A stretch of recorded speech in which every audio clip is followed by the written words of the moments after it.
Bismillahirrahmanirrahim. Assalamualaikum warahmatullahi wabarakatuh.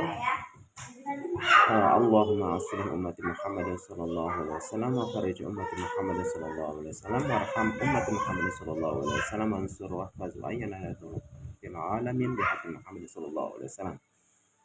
Apa kabar? Perkenalkan, saya Jawari Dwi Kusuma SHMH.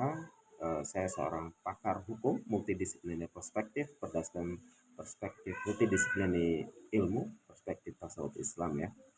Kali ini saya ingin memperkenalkan channel saya yang official yang memang saya kembangkan dari semenjak 2 tahun yang lalu.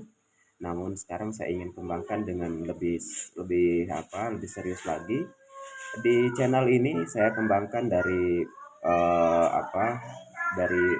perkuliahan saya ya, dari 2 tahun terakhir yang saya gunakan untuk pembelajaran secara online. Nah, kali ini tentu di sini kenapa saya memilih pendekatan multidisipliner ya, tentu ini sebagai salah satu pilihan di antara untuk mengembangkan ilmu hukum, karena memang ilmu hukum di Indonesia terutama penegakan hukum kan butuh tentu perspektif-perspektif yang eh, kaya ya, terutama karena saya bekerja sebagai dosen di Fakultas Hukum Universitas Islam Al-Azhar. Tentu saya punya visi misi bagaimana mengembangkan ilmu hukum dengan konsep rahmatan lil alamin, dan tentu salah satu metode yang saya pergunakan ialah dengan menggunakan tasawuf Islam ya, dengan pendekatan tasawuf Islam. Nah, ini akan menjadi penting ya, bagaimana kita kaji seperti tasawuf. Tentu tidak begitu untuk tataran S1, itu tuh hal-hal yang basic ya, dasar-dasar, mulai berkenan tentang hukum sebab akibat misalkan seperti itu, berkaitan tentang syariat kalau dalam hukum gitu, seperti itu dalam konteks hukum. Nah, tentu karena saya mengkaji hukum dengan pendekatan multidisipliner, tentu hukum yang saya tuju tentu ya perspektifnya hukum pidana ya, karena perspektif hukum pidana multidisipliner perspektif berdasarkan Undang-Undang Nomor 1 Tahun 2023 yang efektif berlaku di tahun mendatang, di tahun 2026 ya. Nah, kenapa saya memilih kajian perspektif tasawuf ini? Karena kita tahu bahwa hukum itu kan tidak hanya bicara mengenai hukuman dan penjatuhan hukuman, tapi bagaimana pengembalian untuk kesadaran secara rohani seseorang untuk memiliki kesadaran dalam untuk merenungi dan menyadari bahwa dia telah melakukan kesalahan dan bagaimana dia memperbaiki diri.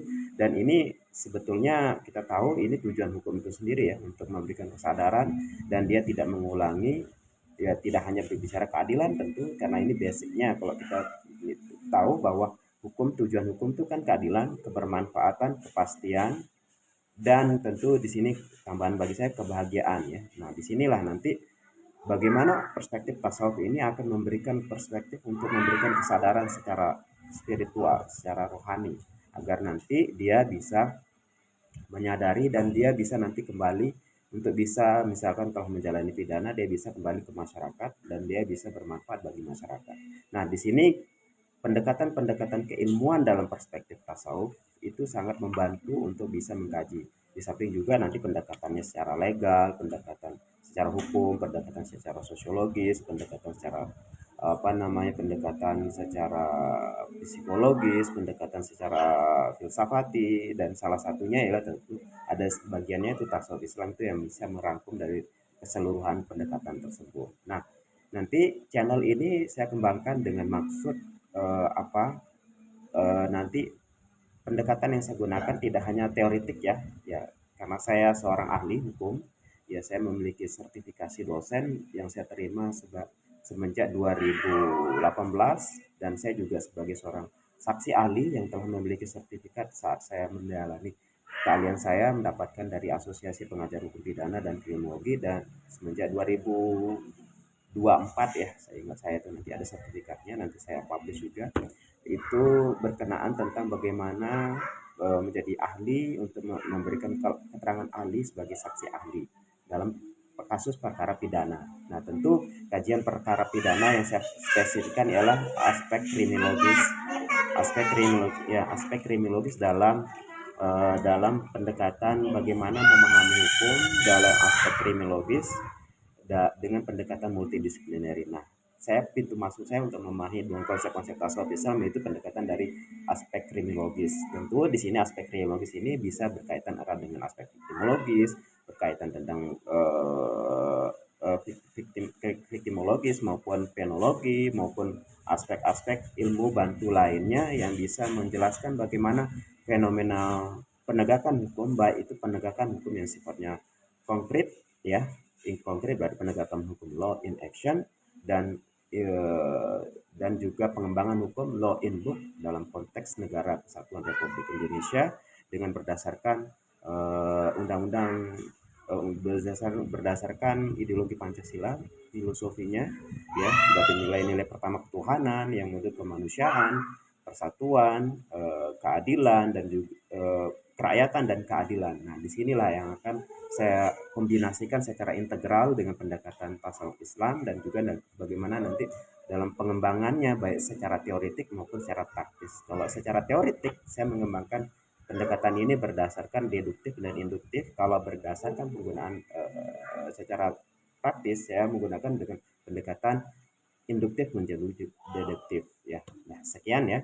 Dan saya kira ini video saya cukup singkat dengan penjelasannya.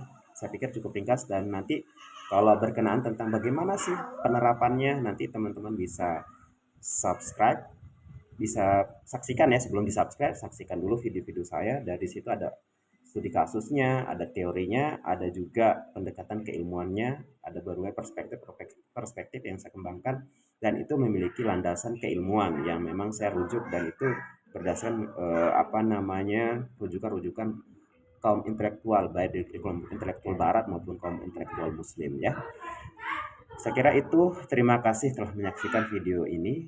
Cukup ringkas ya, saya tidak mau bertele-tele. Wabillahi semoga nanti video nanti teman-teman bisa subscribe, like, and comment. Terima kasih telah menyaksikan. Wabillahi taufiq wal hidayah.